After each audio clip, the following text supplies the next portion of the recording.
Привет! Вы на канале Усадьба Вегетарианцы, с вами снова Анастасия. Иду сейчас на нашу речку, на Каву, хочу посмотреть на половодье.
Хочу показать вам вот такую красоту.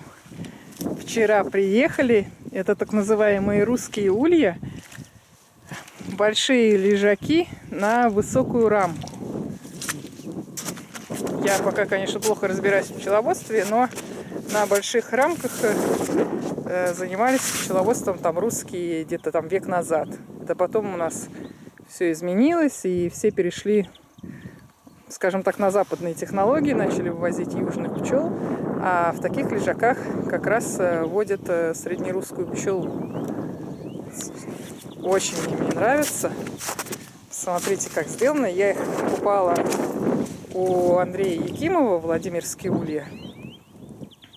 Его производство. Красота ручки, цепочка, защелки. Вот такие петли, прям полноценные дверные петли. 7 литков. Я, конечно, в восторге. Они выглядят очень симпатично. Очень приятные такие цвета. Сейчас покажу сундучки с вещами. Вот открывается этот сундучок. Фиксируется на цепочках. Вот здесь такая интересная система вентиляции. То есть она идет через потолок с выходом вот с боков.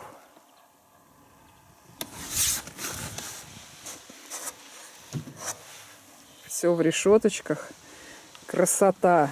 Утепленные улья. Здесь утеплитель. Все новое, все здорово пахнет деревом. Вот такие у них идут заглушечки в комплекте. Заглушка на литок. То есть вот так это будет выглядеть. Ой, вот так это будет выглядеть. Заглушка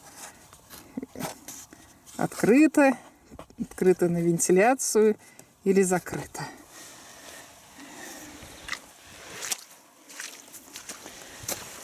Здесь еще в наборе было приспособление для натягивания рамок. Я пока им тоже пользоваться не умею. Но это меня нисколько не смущает. Разберемся. Вот. И как их называют? Ну, в общем, рамки в разборном виде. Потом нужно будет мне их собрать. Вот перегородки. Я хочу потом сделать теплые. Раньше у Андрея Васильевича была теплая, потом перешел на такие. Ну, я пока, насколько изучила тему, хочу сделать теплые тоже. Так, сейчас откроем второй.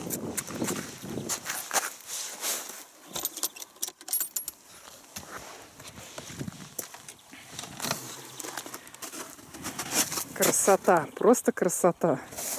Смотрите.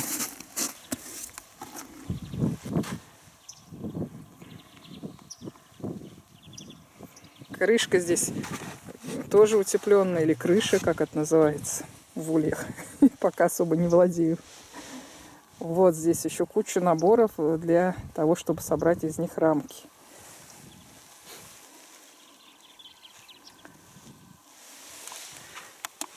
Ну а здесь OSB.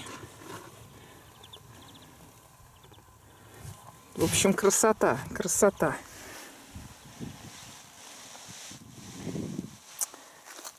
Ну, что я хочу сказать. В этом году начинаем осваивать пчеловодство. Но пчеловодство не в классическом своем понятии, потому что когда я чуть-чуть начала читать про пчеловодство, смотреть разные материалы, я поняла, что это очень жестокий, скажем так, бизнес наравне с производством мяса. То есть убиваются матки, делается, например, пюре из этих трутней. Это считается суперполезной белковая пища.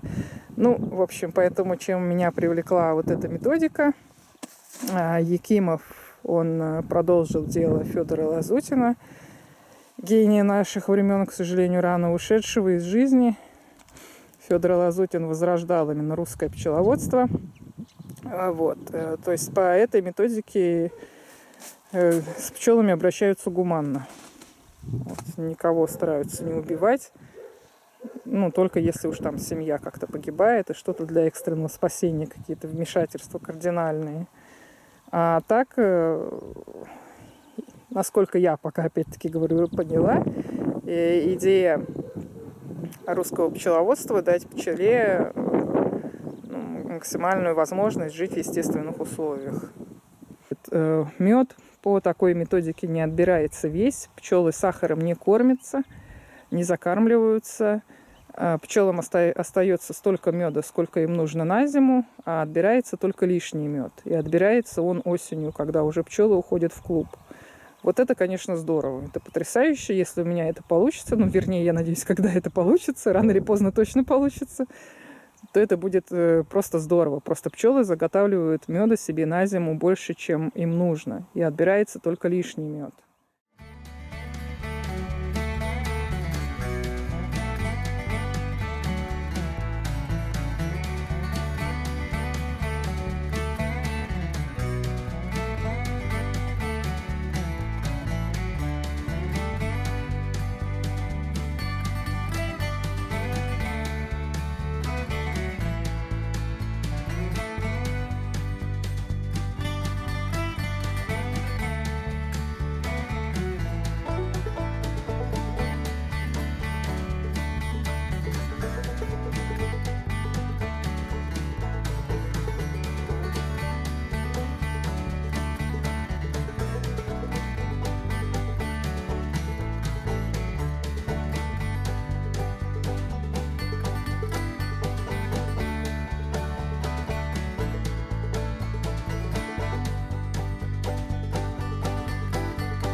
Доски оттаяли. Прям красота. Настроение с каждым днем улучшается.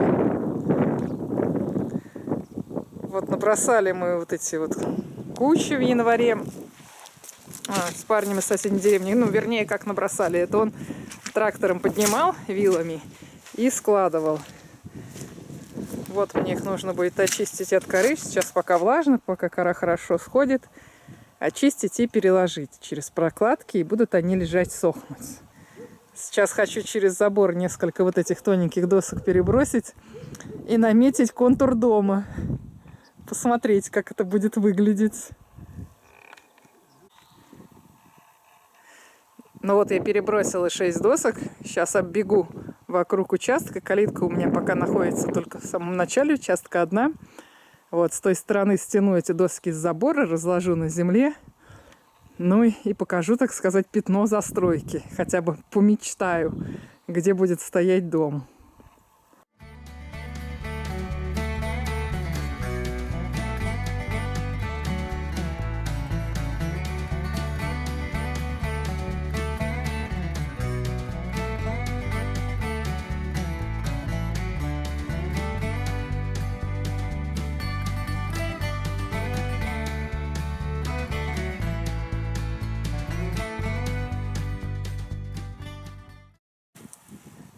Разложила я доски.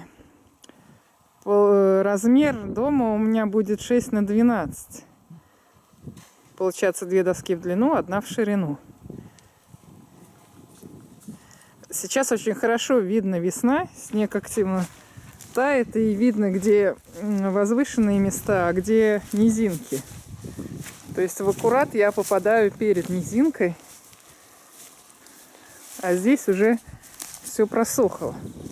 Хорошее место.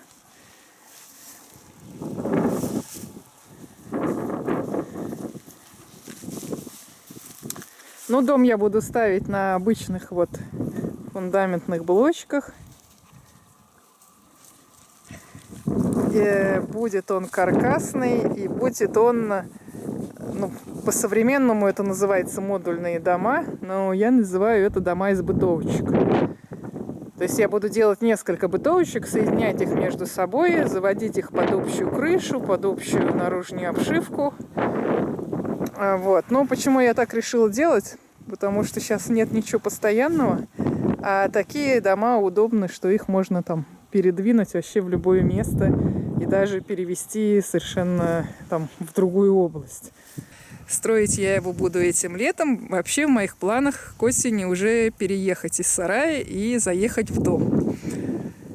Буду показывать, как мне это будет получаться или не получаться. Ну, а вам спасибо за просмотр и до встречи в следующем видео.